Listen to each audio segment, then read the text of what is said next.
No leprechauns, just green vibes. Today we're painting a snake for St. Patty's Day.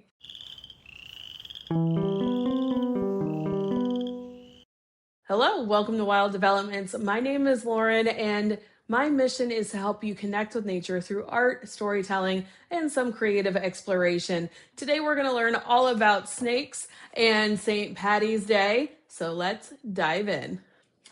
Materials needed for this project: watercolor paper, your outline, pencil, pen, brush, masking tape, a paint palette,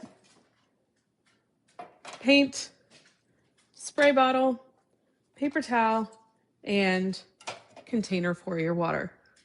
A couple things to mention about your art supplies. You're going to want to make sure that you are using a waterproof pen. I'm using a Micron number 8.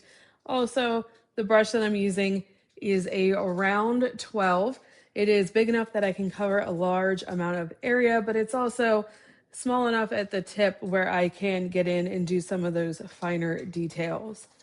Watercolor paper I'm using for this project is the Lita Art Supply. It is 25% cotton cold press and about 140 pounds.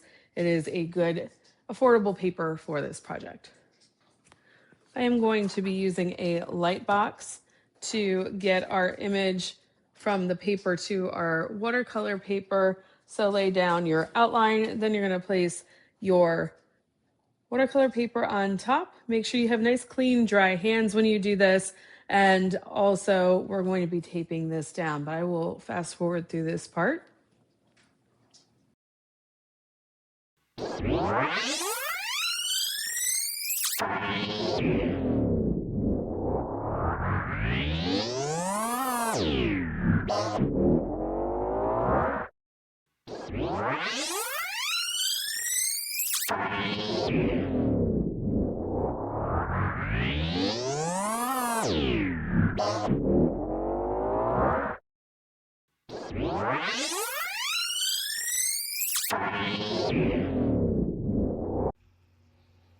Phew, okay, guys, I know that was quite a lot, and I am fast forwarding through the entirety of the rest of the painting because this was a long painting. It took about 2 hours to paint, and pause where you need to so that you can catch up. Right now, the first step that I'm doing, it's the branch. So I'm just laying down a little bit of gray, and then I went into that little corner and painted that green. We're going to do this in sections so each part has time to dry before we move on to the next part. We are doing a light green over everything, and then we'll go in later and add some details. So what we are painting today is an eyelash viper, and these guys are really cool because they have those big scales above the eye that look like eyelashes. Now, in the photo reference, it's yellow, and well, I was supposed to do this for St. Patrick's Day, and it's late. And you know what? Instead of being perfect, we're putting it out there, and that's okay. I got stuck in Key West. Shucks darn. The weather back in Cincinnati was not cooperating, so I stayed an extra couple days. And that meant that I spent our 25-year anniversary with my husband. It was our dating anniversary, so it says it doesn't count, but we got to be together, so that was special. But St. Patty's Day is all about green, and the holiday is famous for the legend of St. Patrick driving snakes out of Ireland, so I figured that in order to celebrate, we'd paint a snake. Now, the reference photo was yellow, and I decided, since looking through all my photos of snakes, this one looked really cool. I love the way it looks with the eyelashes. The scales are really big, and I'll talk a little bit more about that later on and why that is. And I thought it would be a really fun snake to paint. And I'm like, you know what? We're artists. We can create it whatever color we want. So I picked green. And then in my research, I did find out that you can have green variations of eyelash vipers. So, we're not totally inaccurate here. And later on, you will see I do add a hidden clover in most of my paintings. I've been hiding clovers lately. It's something new I'm trying to do. All right, so it looks like I'm adding in a little bit more detail in on that snake. We're doing another layer there. Just checking to see what we're doing. All right. Now, I did put this on a piece of cardboard because the painting goes all the way up to the edges, and I did not want to get that on my parents' table. Watercolors wash out pretty easily, but, you still want to be careful, and you don't want to get that all over. Now, I am being kind of careful. Technically, we could have done all of this all at once since we're laying down a nice light layer. But I was trying to paint in the direction that the scales were going. So you kind of in effect get some movement of scales. You will notice that when we did the sketch, I didn't put in every single scale. That would take way longer than it took us already. So in some of the areas on the reference photo, if it looked really big, we went ahead and put a line there. It looks like I'm picking up some more green, making lots of green. Usually when I do a nice big wash, I like to make a pretty big puddle, and that way you get pretty much the same consistency of paint all the way through. So a little bit more about, we celebrated St. Patty's Day. I hope you had a good St. Patty's Day. I am Irish, so, it's every day St. Patty's Day. I don't drink beer either, so, it's whatever. So I hope you had a fun and safe St. Patty's Day. And a little bit more about St. Patty's. St. Patrick's Day Mass is celebrated on March 17th, honoring the patron saint of Ireland. St. Patrick was a Christian missionary in the 5th century. He's famously used the shamrock, the 3-leaf clover, to explain the Holy Trinity. And the holiday has become a religious feast day, but evolved into a global celebration of Irish culture.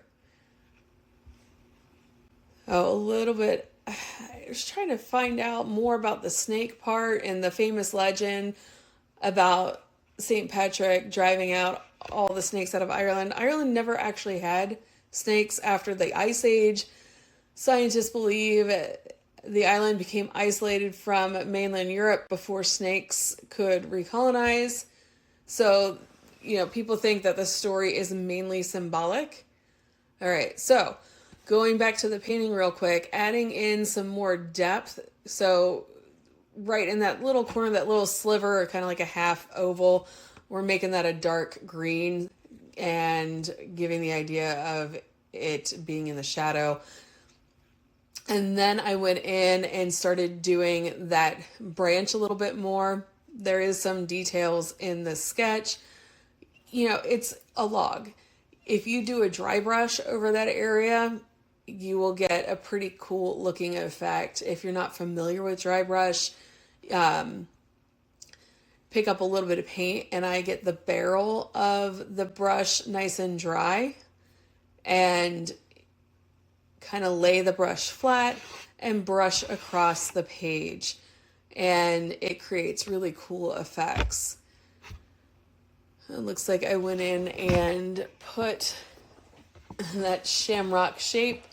I'm also going in with the Ping's Gray and adding in all those little details on the snake, like the spots. So that's what I'm doing now, is putting in those spots. You can include them or not. You can make the spots whatever color you want. But you are going to want those spots to dry before you go in and start doing the shadows on the scales. That's really why I wanted to do this piece, is all those shadows on the scales I thought would look really cool and add some nice 3D effects. But in order to layer it, you want the skin to all be done on that snake, the skin and the scales. And then once that's nice and dry, then you can go in and add a layer of shadow over top. So a little bit more about eyelash vipers and why they have those big eyelash scales. So those jagged eyelashes help to break up the snake's silhouette, and they live in dense rainforest leaves.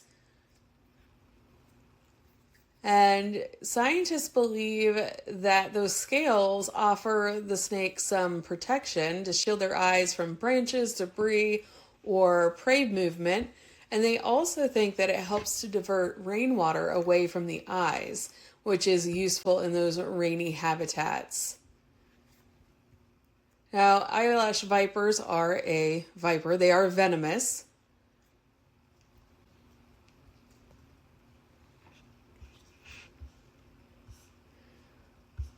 Let's see, what are some other talking points about our viper? Oh, we're doing lots of little details along the face. So there was lots of those little spots, and I'm using some Payne's gray. I'm also using a darker green at 1.2 right along the middle. So in the face, you've got some spots at the top and the bottom running along the face, and then I'll do some dark green. Oh, nope. We did some scales, so we're doing some shadows on the scales. So use that outline, and you're just going to add a little bit of a line underneath in the direction that the scales are going. They're kind of pointed like an arrow. And you want this to be about tea-like consistency, maybe a little bit lighter because it is a shadow, so you want it to be see-through. That's what makes a shadow so cool when you're doing watercolor, is you can see everything underneath too. So if you do a nice tea consistency, meaning that you've got more water than pigment when you're loading your brush, then you'll get a nice and like really neat looking shadow.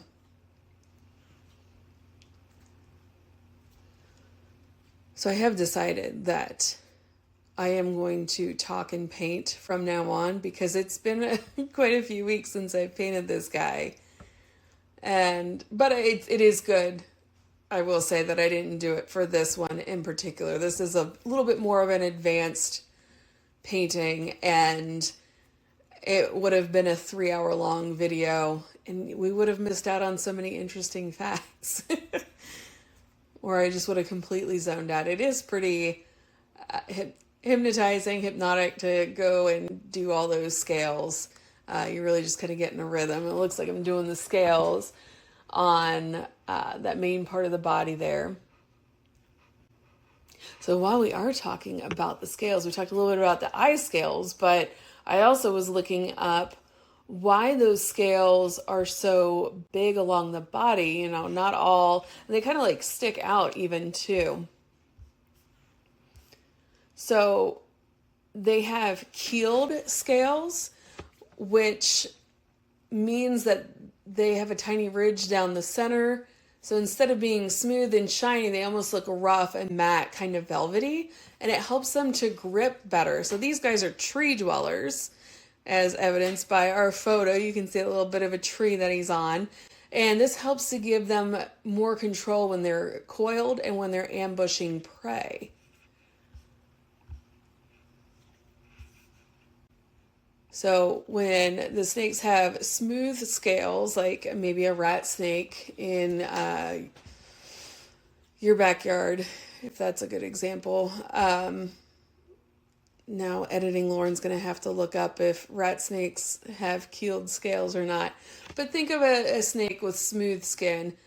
They're a little bit easier to spot because they're shiny and the light reflects off of it. Whereas with the keeled scales, the textured ones, it scatters the light and it makes it harder for them to see. So it helps them to blend into the branches, and it really helps with camouflage.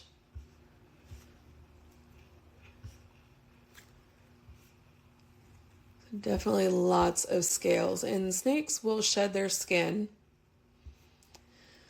usually about 2 to 6 times a year. Younger snakes will shed their skin more often. A healthy shed comes off in one complete piece, including the eye caps. So, yeah, even their eyelids will shed too.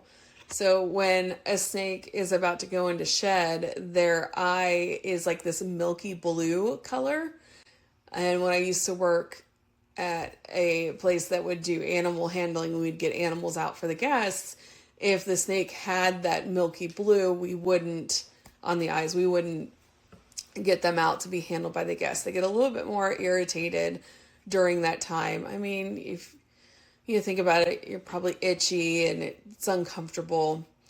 So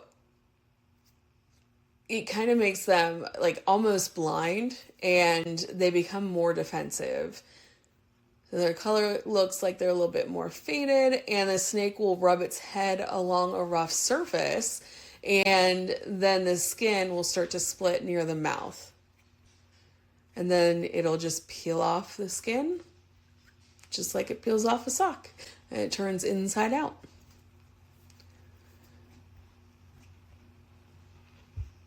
You'll find those every once in a while when you're out in the wild.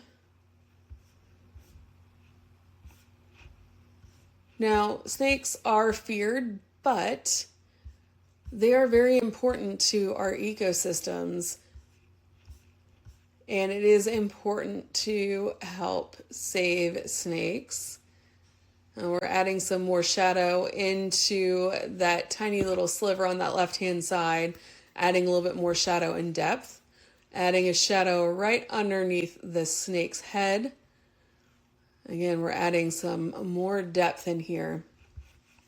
The snakes are key predators that help keep ecosystems balanced. They help to control populations of rodents, insects, and pests. And without snakes, ecosystems can quickly become out of balance. So it is important when you see a snake, don't kill them. They're not dangerous. They don't want anything to do with humans. Even venomous snakes usually only bite in self-defense. So the best thing you can do for a snake is simply to leave it alone.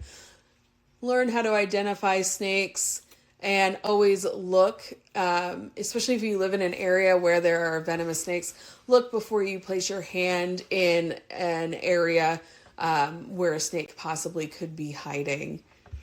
You also want to try and help support the habitats where snakes live. Habitat loss is a major threat for snakes. And we are almost done with our painting here. If you've gone this far, you are doing great. Keep up the good work. If you need to take a break, do so. And if at any point you're working on your piece and you need to step back, always do that. Get some fresh eyes on it. Sometimes when you are up in it, you're kind of in the weeds and things start to look a little crazy. So I added some dark green along that spot where the spots were along the side of the cheek there.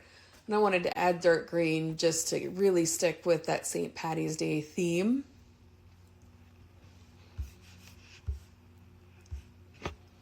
Some other things you can do to help snakes is watch the road. A lot of times snakes like to sun themselves on the road, and pavement is really good at collecting heat, and these guys are cold-blooded, so they need to get out in the sun in order to warm up their bodies. We've been on the bike trail many times where we've had to move a rat snake out of the road. And I usually let my husband do that.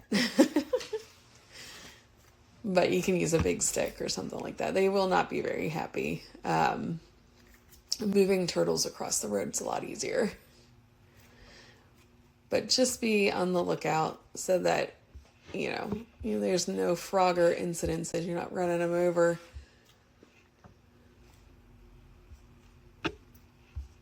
Another thing you can do, especially for eyelash vipers, is to help tropical rainforests, support organizations that are protecting places like Costa Rica and Colombia. If we start losing the rainforest, we'll start losing important species like the eyelash viper.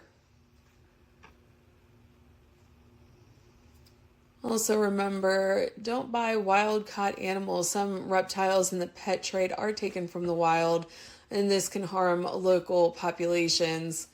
If you love wildlife, it is best for it to stay in the wild, not in your home. And if you are getting a pet, make sure you are getting it from a reputable source. Do some background checks there. And education is always best. Snakes suffer from fear-based myths and some crazy movies like Snakes on a Plane and stuff like that. The snakes are often misunderstood, but when you look closer, you realize how important and incredible they are. Protecting them starts with something simple: understanding them. We're doing lots of fine details now. And finishing up our snake.